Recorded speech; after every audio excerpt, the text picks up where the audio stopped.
kind of quiet. So what I'm gonna do is go back through what it takes to get a job. Um, I might next week, or I don't think I'm gonna. Well, I'm gonna start. What's the name tomorrow? But tomorrow I might still come back and do a few. Just depends on how far we get because we got an hour, and I don't wanna force you guys and squeeze in some stuff that you guys will need. I'm gonna talk about what it takes to get a job. All right, I'm gonna talk about what it takes to get a job. Tonight is not about basics of what is a select statement. If there's anything you don't understand, by now I want you guys to kind of get rid of that in your mind. Let me go in the group. Actually, I'm gonna go in the Facebook group. What I'm gonna do is I'm gonna look in the Facebook group, and what I'm gonna try to find is find us a place. I'm gonna find the real crux of what it takes to get a job. That's what matters, guys. I mean, I know you guys like, well, what if I get a job and I don't know what I'm doing? Well, guess what? The biggest motivator is money. I'm not worried. Somebody giving you $50 an hour, you gonna figure it out. You gonna stay late. You gonna find a way. All right. My main concern is not that. My concern for you guys is really getting past the gatekeepers that are going to hinder you from getting a job. First is your fear, your inner fear and doubt, right? We've been covering all types of different stuff, guys. I hadn't really opened the mic and asked you guys to give an opinion, but I'm assuming it's a lot of information. I kind of know it is. Been doing this for a while. It's a whole lot of information. I've introduced new stuff to you guys up to yesterday. And the only time I didn't do that was when I taught you SQL. And when I taught you SQL, it was review a couple of times, but you guys already kind of knew what was what, right? Because we had went over it once before, and I kept going over it over and over and over and over. Next time I teach it, I'm gonna teach it real slow, one time, one run through, methodically. You miss it, right? I'm not gonna come and I'm gonna start over on this date. No, if you come in, we already started, right? Gonna be slower, so you might be able to catch on, but that's the style I'm gonna kind of migrate to. I'm gonna start experimenting. So that's what we are. Right now, my concern is making sure you win. And I want you to win. Some of y'all I know y'all like, man, I don't care about that. I care about you getting a job. I'm not saying I don't care about you in the basics. Quite frankly, the basics doesn't apply to any of y'all. You've been here all this time. You've been showing up. Well, go on in there and take a bath. You've been showing up. You know exactly what this is, right? You know exactly what this is. You know pretty much. I don't even know why I opened all this stuff, but I can go through it. You guys, I should just jump to any one random, right in the subquery. You know what a subquery is? A query that is a query that is within another query, right? Stuff like things like that. You guys know this stuff. What we want to do, what I'm going to do tonight is I'm going to open this up, and we're going to go over the actual interview question, because that's what makes a difference. Well, go on in there. She just told you to come here. Go on in there. Right? So I'm going to go over what it takes to win. And because I care about winning. I don't, you know what I'm saying? I ain't going to say I don't care about anything else. I don't think there's anything you guys want to do but win. I don't have in my mind that you guys want to do something besides win. I know that's what you want to do. Right? So that's what we're going to do tonight. All right? So right here, what is a predicate? A predicate is basically referring to how you filter the data. That's what they're talking about when they talk about a predicate, right? That's just another way of hearing it. It's a tech way of saying it. But that's just the basics of it, right? And if I go over a question and you're not quite clear of what it is and what I'm talking about, stop me. So what do you mean? Now, we're going to mostly hit SQL in this section. Why? What have I said? SQL is the gatekeeper. If you know SQL, you have no problems, guys. You will get a job. I don't have no problem. You know SQL, you'll be okay. Some of you guys are close to being able to interview. These are the interview questions. This is it. All right? Yeah, I'm going to interview you on ETL. Yeah, I'm going to interview you on SSRS. That's just me being excellent and trying to make sure that you guys are more than capable of doing any type of job that you apply for. SSIS, SSRS, ETL, or even Power BI after you're starting tomorrow, right? So let's get to it. What is the difference between a having and a where clause? So having filters group data, meaning it filters data that is being used within a group or aggregate function. Having is evaluated after the rows of a group and therefore is evaluated per group, right? Says whereas where filters result sets, which is the whole where, like after the from, it basically filters this, the select statement. It filters deletes, updates. Wheres can be used to create what's called a filtered index, right? So it's basically an index that is not over the whole table, it's just over a section of the table. You use a where clause to do that. So somebody asks you, what's the difference?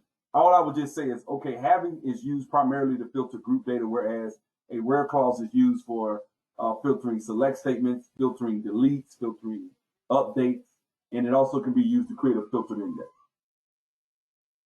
These are the types of questions you'll be asked.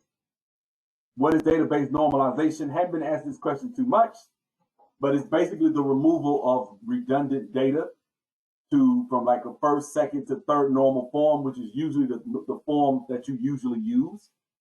And that's that, right? Database normalization is the process of organizing fields and tables and tables of a relational database to minimize redundancy and dependency. Normalization, all right? That is something that you can kind of memorize, but when you study, but it's kind of straightforward. Y'all know what normalization is. When I take the data and space it out, okay, we need to take this and put it in its own table. And we need to take this and put it in its own table. If you got an employee address, and then you got customer and customer address, they don't need to be in the same table. You need to take employees data, put it in the employee table. You need to take the customer data, put it in the customer table, right? What is a cross join? Cross join creates what's called a Cartesian product, which is basically when you multiply the rows of one table by the rows within another table. What that does is that gives you a Cartesian product. It does not have an on clause. You know what I'm saying? And it basically multiplies, like he just said, like I said, right? All right. Hence the word product. Product is the result of a multiplication, right? All right. So inner join. Inner join is where you join Inner join basically returns records that exist in both tables. Right here I said a join where you only get records that exist in both tables according to the on clause. That's it. Right? Left join, the entire left table and only matches from the right. Right join, the entire right table and only matches from the left. Full join, every record is returned from both the left and the right table, whether they have matches or not, according to the on clause. Self join, joining the table to itself. Cross apply allows you to do an inner join in a table, a table value function, not just a table value function. It could be a select statement or whatever, but cross apply is like an inner join. Outer apply is like a left join, used with a table value function, or you can use a select statement. I just made a mistake today with an outer apply and didn't have a filter on it, and it caused some issues, but I'm good. But it did happen today. What is a view? A view is a virtual table that exists, that doesn't exist, and when you run it, it's like a select statement that fires in the background. So for example, for eHemplo, right? If I come here, 2014, open up views, and click here, select top 1000, right here, right? See how long it's taking? Then I come here and I say, okay, show me the execution plan. So now when I execute, now it's showing me, look at what all it did in the background. Why? Because this does not exist in the database until you put an index on it. What it is in the background, it's running all this. It's running all this right here. It did all this in the background. That's what a view is. It's a virtual table, basically, that doesn't exist on the database and fires off and runs a select statement in the background when you select from it, join or whatever, right? You look at the execution plan while you're running it. it'll basically show you, that's what's going on. Primary key constraint. It says that uniquely identifies each row and won't allow nulls into the column. When created, it creates a clustered index. That's pretty much the definition of a primary key constraint. This is like the very first thing we talked about, because I talked about a relational database management system, which is a database management system that is characterized by what?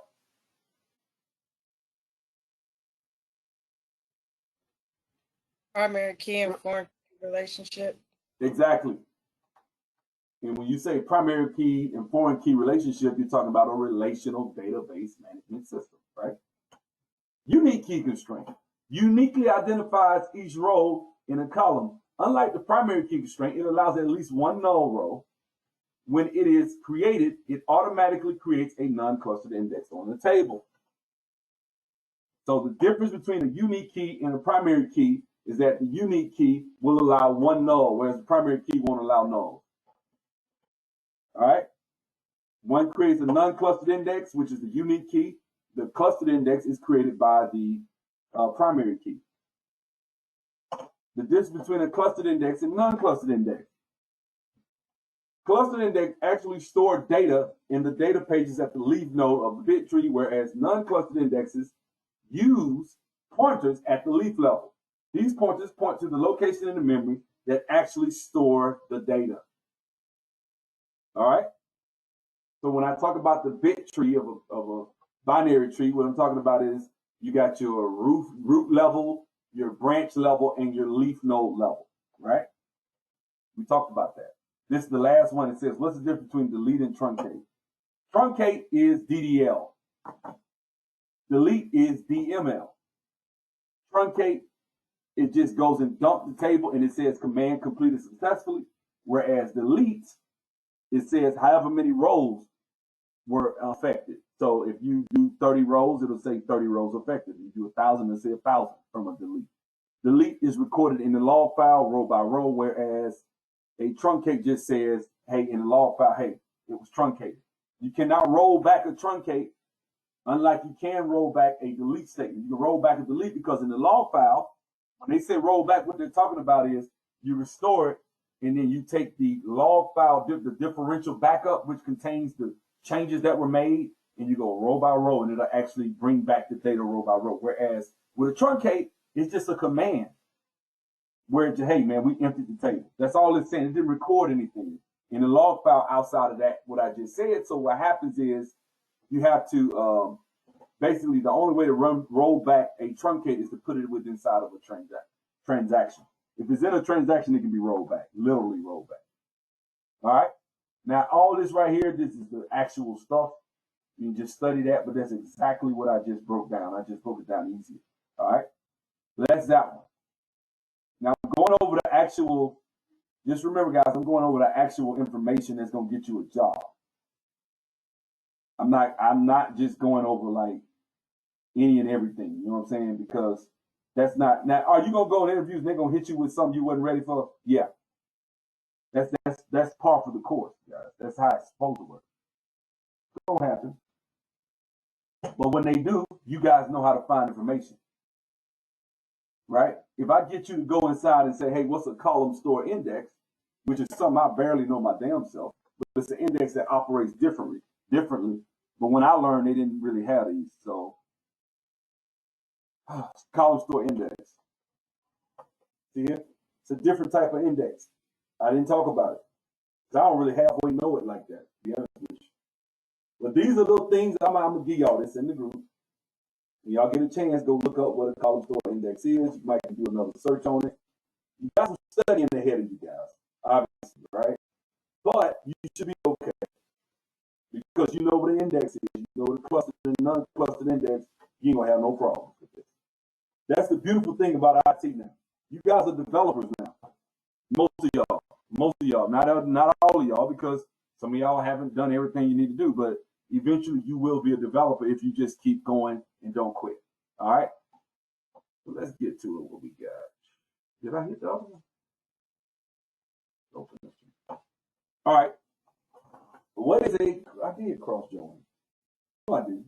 Or did I? Yeah, I did. A join without the on clause that multiplies the rows from one table by the rows in another table.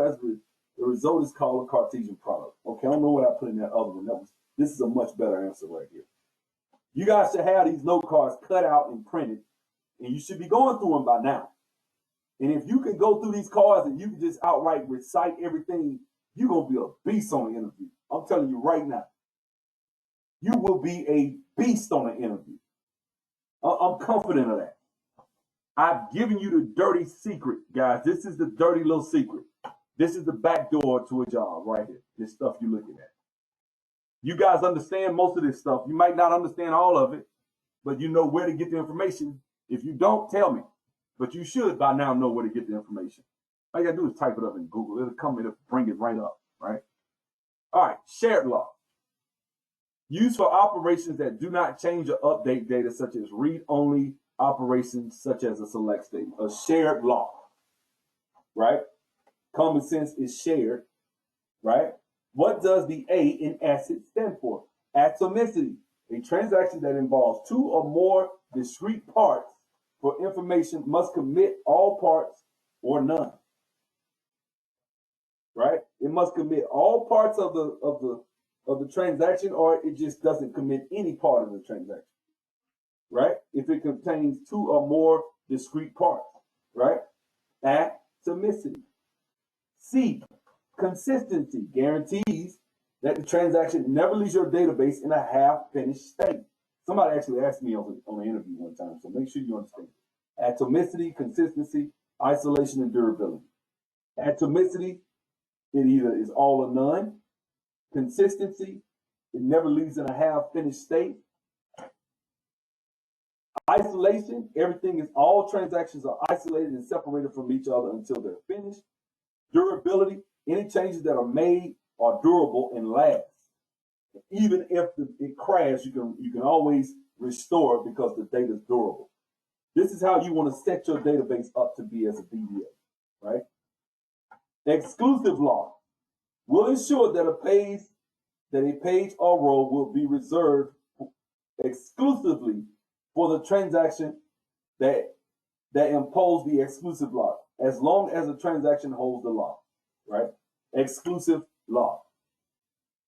Kind of pretty straightforward. The transaction make sure that it's locked, so can't nobody do nothing to it, right? Whereas a shared lock just allows other people to look. This is more exclusive, right? No sharing. This lock is similar to the exclusive, the update lock is, but it's designed to be more flexible in a way. An update lock can impose, hold on, let me maximize this. An update lock can be imposed on a record that already has a shared lock. So if you got a shared lock, you can put an update lock on it to lock anybody else from coming in there and getting a lock on it exclusively. Soon as that shared lock is released, it becomes an exclusive lock. That's what an update lock is. So it's like, hey, I'm gonna get in line to lock it up exclusively. That's what an update lock is, right? Types of subqueries. Single row subquery is where the subquery returns only one row. Multiple row subquery, where the subquery returns multiple rows. Multiple column subquery, where the subquery returns multiple columns. Types of subqueries. You got a derived table. That's a type of subquery, right? That's one. What's a derived table? A table that is derived from another select statement. So in the from clause, it's open parenthesis in the select statement, and it'll have an alias. That's called a derived table. What is SQL Profiler? SQL Profiler just tracks events that take place on the server. It is a tool located in SQL Server Management Studio that allows you to take what is called a trace. A trace basically traces what is going, should have put a G there, sorry, going on with an application when an application is running. It tells you things such as store procedures or call, which store procedures call, how long each one takes to run, right? So that's what you use SQL Profiler for. If I ask you, I'm going to see who got some skills up in here tonight. If I ask you and I say, okay, you've been assigned a report and that report is running slow. I just let y'all heard the interview where they asked, I forgot who it was. They asked the student and he was like, He didn't know. Or he gave an answer, but he didn't really knock it out the park. So what would you say to that? If I say, hey, you got a report is running slow, they create a ticket, they assign it to you. What do? What's the first thing you do? Not all at once, guys. Check the network. There you go. Check the network. Yep, check the network. Once you check the network, then what? Go and view it and try to figure out what's running slow or what is causing the issue with SQL Profiler. Yes and no. You want to be a little bit more. Okay, so you said you're going to view where? You're going to take SQL Profiler how? Well, how are you going to use it? What do you mean? You view how many the record. You view the records. How many are running and what's causing it to slow down. You view what's running. Okay. And it tells you. What you want to say is you take SQL. Okay, so first check the network. Secondly, I'll use Profiler to take a trace to see what stored procedures are being ran, what stored procedures are being called. Then I would go to those stored procedures, open them up, convert them over to scripts instead of just being stored procedures, create local test parameters, and start using the set statistics IO, set profile on. I would also use an execution plan. I would comment out certain sections of the stored procedure or script, and I would run it to see what's going on in the background. That's how I would test it. And I would see where the bottleneck exists. That's how you do it. That's something you guys should comfortably be able to say. And if you can do that, that will impress people on interviews. I've had students that got jobs. I think, shout out to Christian. He said when I told him about what I would do to do performance tuning, they were highly impressed. What I just gave you has gotten probably about 10, 12 of my students jobs just because they was like, wow, that was really good. They've actually said that. I don't know what interviews. I got so many of them. I got to get organized. I'm just one guy. Help me. Shoot. You know what I'm saying? But that being said, guys, you'll get a job if you notice what I just said. Right? This is the meat and potatoes right here in front of you. So all your effort, all your time wasted at night, you ain't wasting time. But what I'm saying is all the nights that you came here and you sat and listened to me talk and lectures and listen to my little music the first 10 minutes that you may or may not like, right? And then you come here, you do all this for this. This is the meat. And I tried to tell y'all at the beginning of the class, but I had to go through and show y'all the whole thing, and now it's starting to click. It's starting to click now. You may not be ready to interview, but you feel like, man, because technically tonight is the last night of the traditional old class. Tomorrow, when you guys log into the portal, all the subscribers, there'll be a new link. You click it, and you'll go to a whole separate link. It won't be this class tomorrow, right? But what I want you guys to get accustomed and understanding is this is the answer, these doggone interview questions that I cut out. Most of the interviews I've been on they've been pulled at least 85% of the questions off of this right here. I'm talking about BI jobs. They getting them right out of here. Off of these note cards. I gave y'all at least, look, if you just halfway study, watch the doggone self-study course, do these and do this here, you'll be good. You'll be good. You'll be able to figure this out. All right? SQL Server authentication mode is just pretty much where you got to use your username and password. It's also called mixed mode, where you got to get a username and password, right? The difference between a global and local temporary table is a global table can be seen by everybody and used by everybody that is connected to the server, whereas a local temporary table is only used and seen by the user that originally created it. The temporary table will stay around if the originator that created it disconnects, if it's in use within another stored procedure. But once that stored procedure ends, it deallocates. All right? Okay, the difference between the stuff and replace. The stuff function is used to overwrite existing characters, whereas the replace function is used to replace existing characters, all of the occurrences of characters. I'm sorry. Replace replaces all of the occurrences of specific characters, whereas stuff overwrites characters. Stuff overwrites, replaces every occurrence. All right. What is a foreign key? A foreign key constraint prevents actions that would destroy links between tables with the corresponding data values. A foreign key is one table point in a foreign key. A foreign key in one table points to the primary key in another. Foreign keys prevent actions that would lead. Basically, what they do is maintain referential integrity. Referential integrity is just a techie way of saying that it maintains the integrity of the way one table references another. All right. When I say integrity, it maintains its structure. All right. That's what a foreign key, which means you can't delete somebody that got kids, right? Like I said, you can't shoot nobody with kids. That's a rule. Now you can, if you set the database to allow that, and it would create what's called orphan records, but we don't want that. So usually, and by default, what they do is they set it where you cannot delete something that has foreign keys pointing to it. All right. So if you got a row for employee, and he's the primary key, employee number 7, you're trying to delete employee number 7. Employee number 7 is referenced in the sales table 70 times by the foreign key for employee ID. It's a foreign key on the sales table. So you got to go and delete all the foreign keys for employee number 7. Then you can go back to the employee table and delete employee number 7. That's the default setting, right? Check constraint. Check constraint is used to limit the values that can be placed in the column. For example, negative values in a salary column or alphabets in a social security column, social security number column. Not null constraint. A not null constraint enforces that the column will not accept null values. That's all it is. All right. Let's keep going.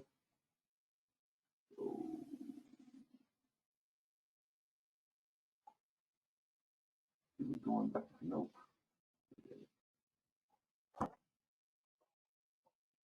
All right, so this is the last SQL piece.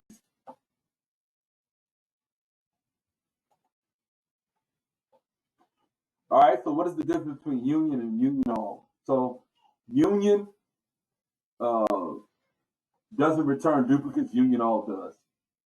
What is the binary tree? The binary tree or the bit tree is the logical structure that sits atop. It basically sits over the table. It's like and what it does is it's just how it stores its data when you have an index. That's how it's set up, right?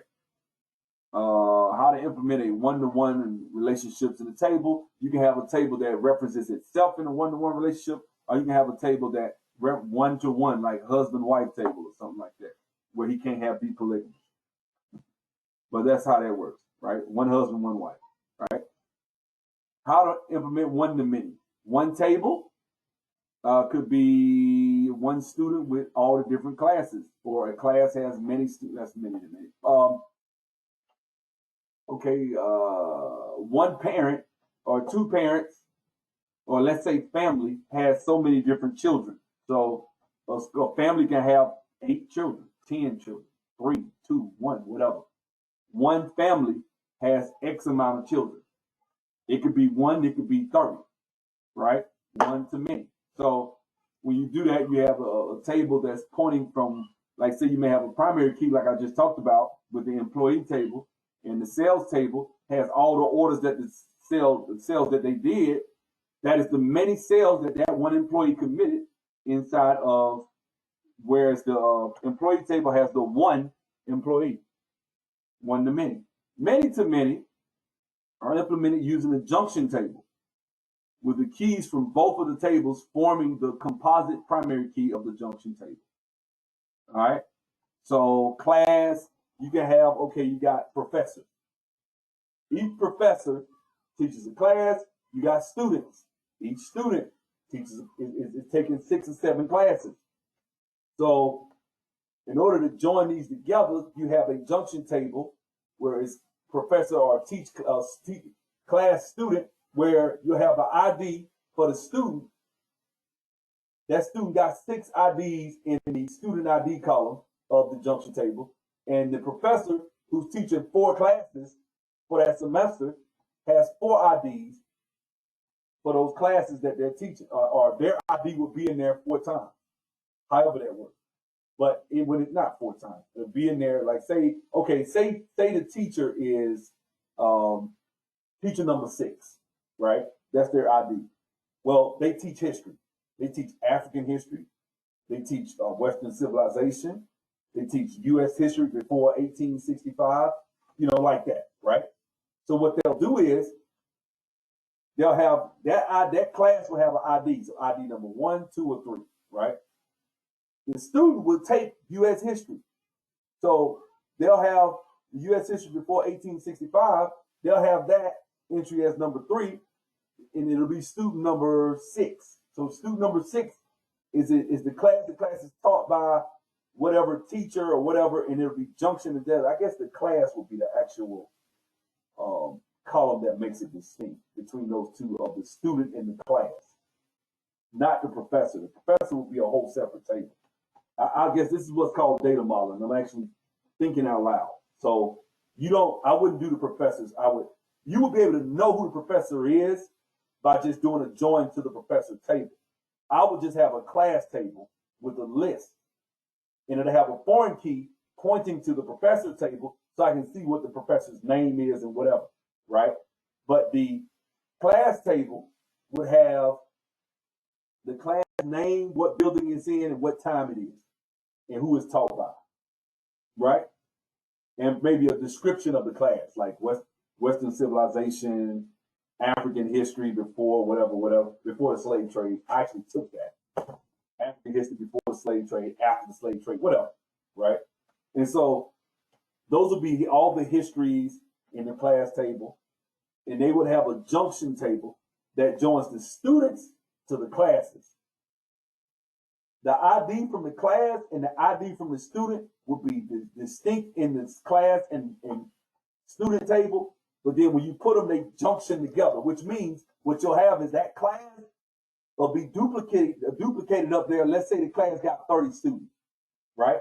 Well, on the right side, you'd have 30 IDs for the class that shows for that one particular class of African history before the transatlantic slave trade. You'd have 30 entries in there. But then on the left side of that column, because it's just 2 columns, you got the class ID. We got 30 entries for that one class. It can have 1,000 or 1,000,000 rows, but just in that 1,000 or 1,000,000 rows, there are 30 entries, okay, for that one particular class. That's taught at 10 a.m. on Tuesdays and Thursdays, right? That class is so we got to know who the teacher is. That's another table that we do a join to get to all that. That class will be class number 30, 37, and 37 has 30 entries because it has 30 students, and it'll have each ID from the student, and the other side would be distinct. All right. Now, if I'm on interview, I'm gonna just talk just like this. That's how I'm gonna talk. I'm relaxed as hell, poised, not stressful, not stressed out. Not because I don't want the job. I either know it or I don't. And the way I just sat and described that many-to-many relationship with the junction table, they know I know what I'm talking about. That's the way it works. All right. What's the difference between commit and rollback when using transaction? Commit is permanent. Rollback goes back to the original state before you began the transaction. What is an execution plan and when should you use it? How would you view an execution plan? The execution plan is a visual representation of how a query or a statement or script or whatever is ran and executed. It's just visual. It shows what happens, how it was executed, and you use it for performance tuning. And in order to view it, you can click the little button at the top that says include actual execution plan, or you can say include, what is it? XML, or set XML on. And what it'll do then is give you the XML that you click, and it'll show you that when you click on that XML link, it'll open up and show you the actual execution plan. That's what we saw when we did 9.2, which is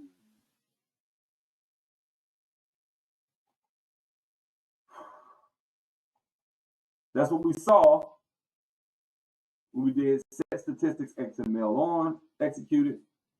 And now when I come down here and run this, it's going to give me the link. I click it. There it is. That's the execution plan. All right. Now, okay, got that. What's the difference between, let me make this bigger. Difference between a table alias and a column alias, and do they affect performance? A table alias is an alias that's used for a table. A column alias is an alias that's used for a column. I know that's kind of crazy. They don't affect performance. They're just used to shorten you having to type out the whole table name. For a column, if it's ambiguous because say you're joining 30 tables together, and those 30 tables all have employee ID in them. Which one do you want it to show for employee ID in the result set? Well, I want you to show table whatever that has an alias, or you'll have to type out the whole table. So if it's table deoxyribonucleic acid is the name of the table. Do you want to type all that out, or do you just want to type DNA dot employee ID? All right. The difference between char and varchar. Char is set, varchar varies, and it can be used to save space. So if you got a name column and it goes up to 50 characters wide, and you just want to put somebody's name in there as BILL, you don't allocate as much space with a varchar. Whereas with a char, it's going to use 50 characters wide regardless, every time. What's the difference between a varchar and varchar max? Varchar goes to 8,000 bytes, whereas varchar max goes up to 2 gigabytes in size. Varchar and invarchar. Invarchar can handle Unicode characters, allowing you to use multiple languages, Arabian, Chinese, etc. Whereas invarchar takes twice as much space, though, when compared to a regular varchar. All right. Clustered and non-clustered index. Why can't there be one clustered index and not more than one? Because it's either in one location or not, because at the leaf level, it is literally where the data is physically stored on the data pages. So it's only going to be in one place at one time. We're not dealing with quantum physics, right? So that's how that works. How to delete duplicate rows. Couple of ways I tell you guys to delete duplicate records. You will be asked this question in the interview. Select distinct into a temp table, truncate the original table, and reinsert the record. That's the first way. Second way, use the row number function, right, with the CTE, and then delete where row number is greater than 1. That's it. How to delete duplicate rows. Functions that perform computations for columns for. Okay, I don't even. How did I do that? Why did I do that? I don't know what that is. I just asked the same question. I don't know why I did that. That's not an aggregate function question? I mean, this is the question right here. I don't know why. I just saw that. Like I did this. This is the answer. Now this, how to delete, I don't know, functions that perform computations on columns. Okay, so that is what is an aggregate function. That's actually what that is. That's not how to delete duplicate rows. That's what is an aggregate function. The functions that perform computations on columns, for example, max, min, average, sum, standard deviation, that's actually derived from what is an aggregate or group function. That's the name of it. That's that question. Sorry, guys. I didn't know I did that. I just recognized that. All right. So what is the difference between index seek and index scan? Index seek is when you use the index. Index scan is row by row, searching, just like a table scan. What are the basic? Okay, don't worry about it. I mean, this is a DBA question. Basic functions of master database. The master database, pretty much what it does is it stores what's called metadata, which is data about the actual server environment. That's what it does. Whereas MSDB is used for SQL Server agent backups, different stuff like that. That's what MSDB does. TempDB is pretty much stores your temporary databases. Y'all know that. We've been building packages. Y'all know that, right? What are the basic functions of the model database? It's just like a model or a template that pretty much shows you when you're trying to create certain server objects, any type of object or whatever, it'll use model as an example to build off of, right? What's the maximum number of indexes per table? 1 clustered, 999 non-clustered. What is a CTE? CTE is a common table expression. It's an expression that can be thought of as a temporary result set, which can be defined within an execution of a single SQL statement. The CTE is similar to a derived table in that it is not stored as an object and lasts only during the duration of the query. That's what a CTE is. What is a merge?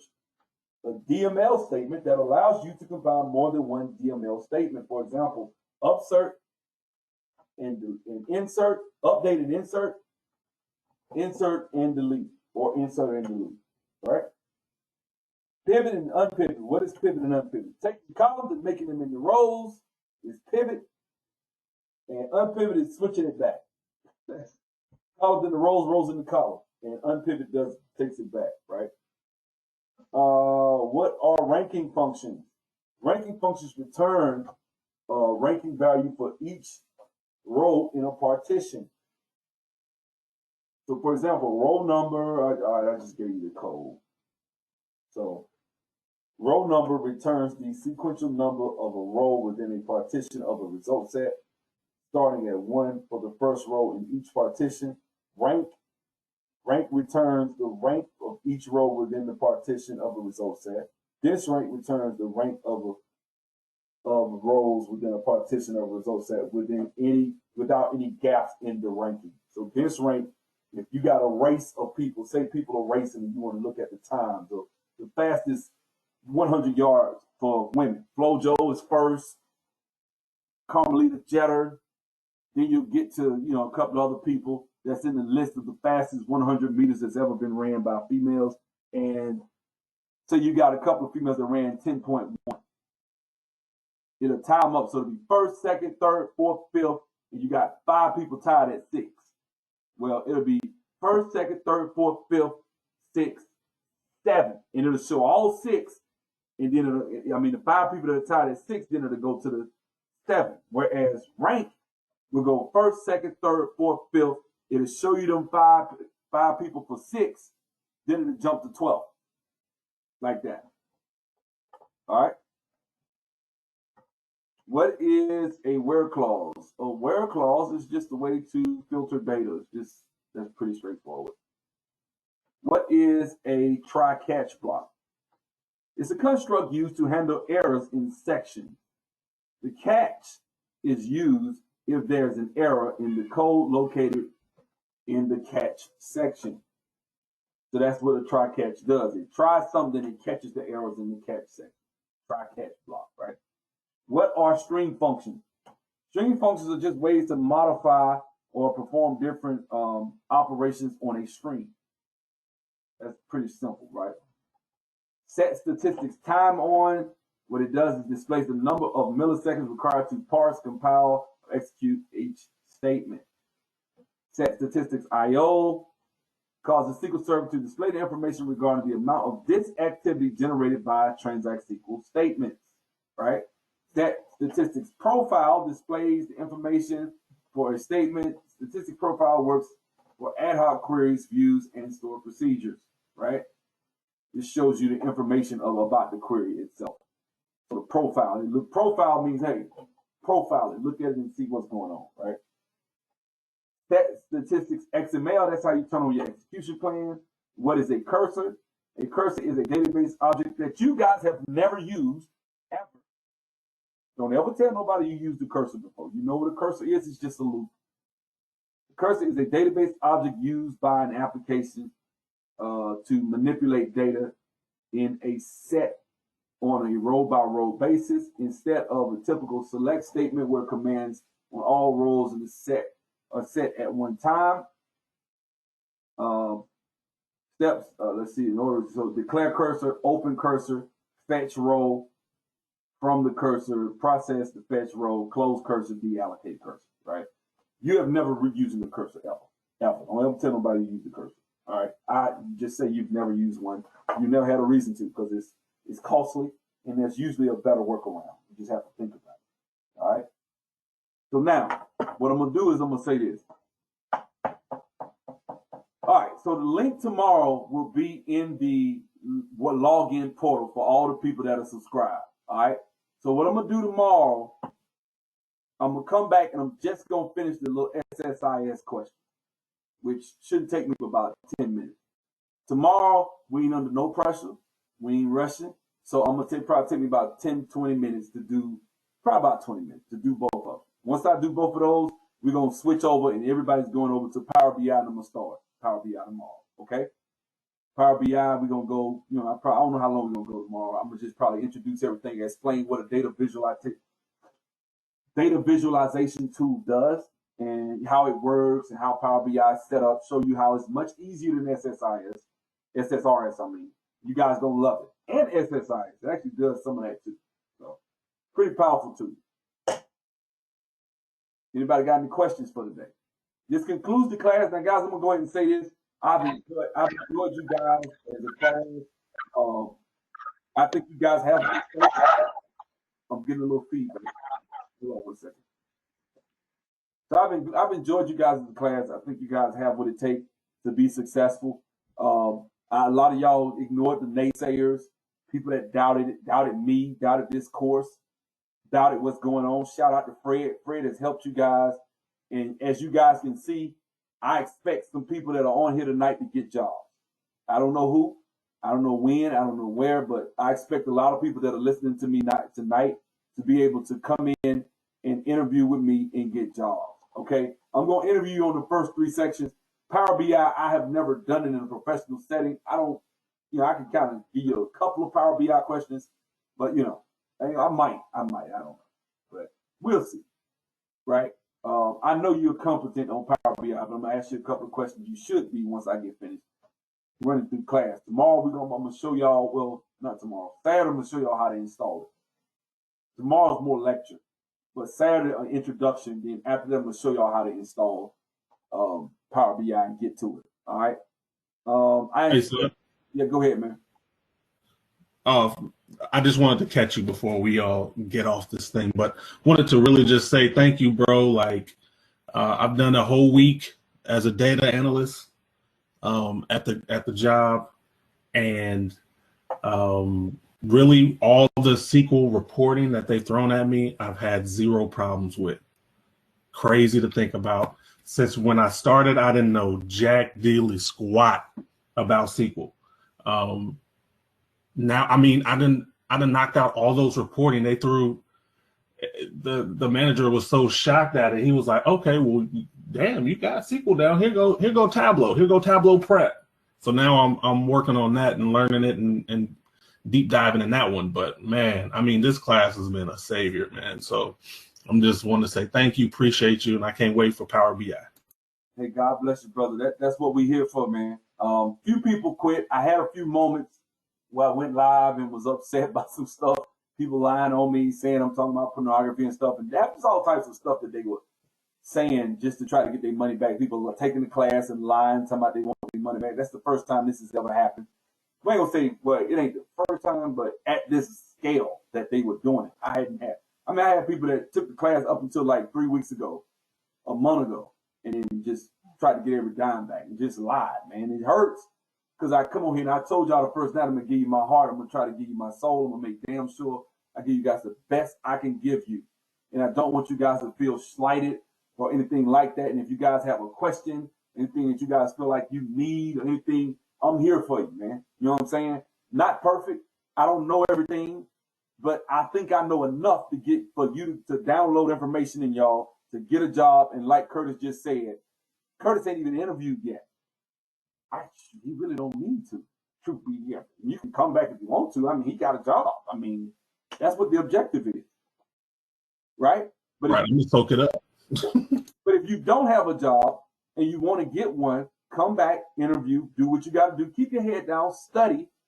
That's it. You guys haven't had time to really do everything. You guys haven't had time to really study because you might be like, okay, all I've been able to do is come to class. You probably retained about 40% of what I just showed y'all. I know you did. Right? And all you got to do now, guys, is just go and give it your all, man. Go and study. Break through, man. Study. Do what you got to do. Because if you do that and you study and you understand them note cards, you can answer those questions and you understand what you're actually talking about, you will be competent. And if you're competent, you can win. The note cards is the answer, guys. If you understand them damn note cards, you'll get a job. That's why I wanted to go over the note cards. I always talk about that. Not because, well, all you care about is us getting a job. Duh. Yeah, I do. That's what I want. Want you to get a job on some. Let me tell you something. Ain't nothing gonna motivate you like money. You'll see. When somebody give you a job and they paying you $2,000 every Friday, direct deposit, you go, man, oh, I got to get this. You gonna put the time. You gonna go home. You gonna be looking at videos. You gonna do whatever you gotta do. You gonna call me. So they said this. They said this. I'm scared. Yeah, well, what you got? I get those calls all the time, so I know, right? I know what's gonna happen when you get a job. You're gonna be nervous. You're gonna be scared. You're gonna have imposter syndrome, and then you're gonna get in there and your ass gonna get it. That's what's gonna happen because I've seen it done too many times, and that's why these students come back. And half of y'all gonna be coming back. Whoever get a job gonna be coming back. And yep, listen to them. I doubted it, but I kept working. I studied, and here I am. And I want that to be you. All right. All right. So. You got a quick question, Sub. When we're ready to interview, should we contact you privately or should we just look out for a class session to join? I'm gonna say something in the group. I'm gonna keep y'all in the group. I'm gonna keep you in the group. I'm not gonna trip, right? You got the link to the old classes. If you can unsubscribe after Power BI, you ain't got to keep paying the $297. I ain't tripping. You're gonna lose your virtual machine, but I'll let y'all know the week before, and then y'all will kind of be able to back up your data. You ain't got to keep giving me money like that. You know what I'm saying? You can be in the group just like the old heads. Then when we start coming back, I'm going to probably do it a little different where I'm not teaching both of them on top of each other. I did that this time. Can't do that. I think that caused issues as well. So I'm going to probably teach a class and I'm going to have somebody else teaching the old class, the old information. I'll be teaching another class. Or I probably won't be teaching at all, to be truth be told. I'm going to probably get away from teaching altogether. AMC to the moon, right? Anyway, I feel you. I ain't gonna go there. You know what I'm saying? But anyway, yeah, man, I enjoyed it, man. I hate to see y'all go. Some of y'all older students, man, come on into the Power BI. Power BI is where it's at, guys. I'm just telling you. Like, let me show you. Now you can go over here. Power BI is that money, dog. I'm telling you, that's where the money at. Power BI is powerful. A lot of organizations and companies are using it, and it just makes sense, guys. I'm not trying to sell y'all on it, but right, that's where the money at, man. It ain't me, I'm just trying to do it anyway. What did I do? Get rid of that. Sorry. Hey, Sub, this is Duvall. What's up? I have a question about the Power BI, about signing up. Okay. Do we just go to the website and just sign up? Yeah, just sign up. Yeah, And sign up, and it'll give you 30 days, and I'm gonna be through for 4th of July. Right? I'm not doing this after 4th of July. I need a break.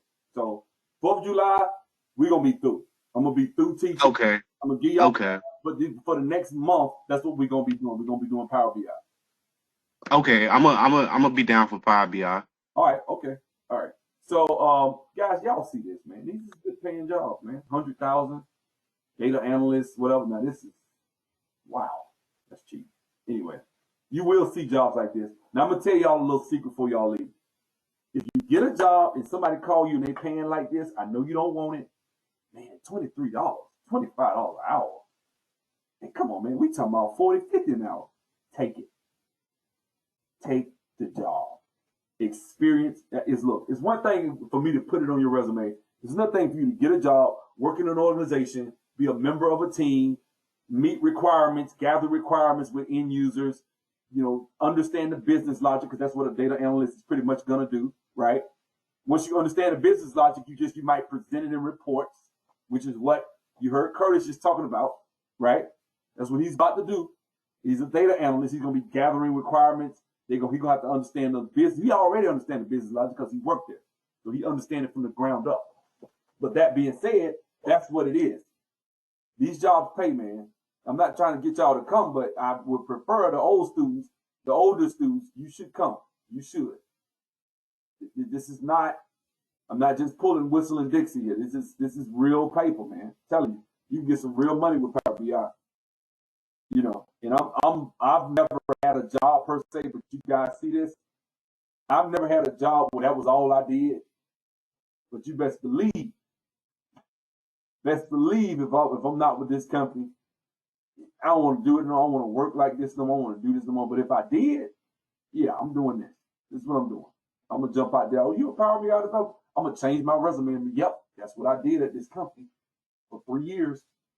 That's what I'm gonna say. You know what I'm saying? You know, so that's how it works, man. Power BI. There's a whole bunch of jobs out here for that. So yeah. Guys, I got something I got to do, man. God bless y'all. I will see you. Thanks, Seth. All right, man. Thank y'all, man. I'll see y'all tomorrow.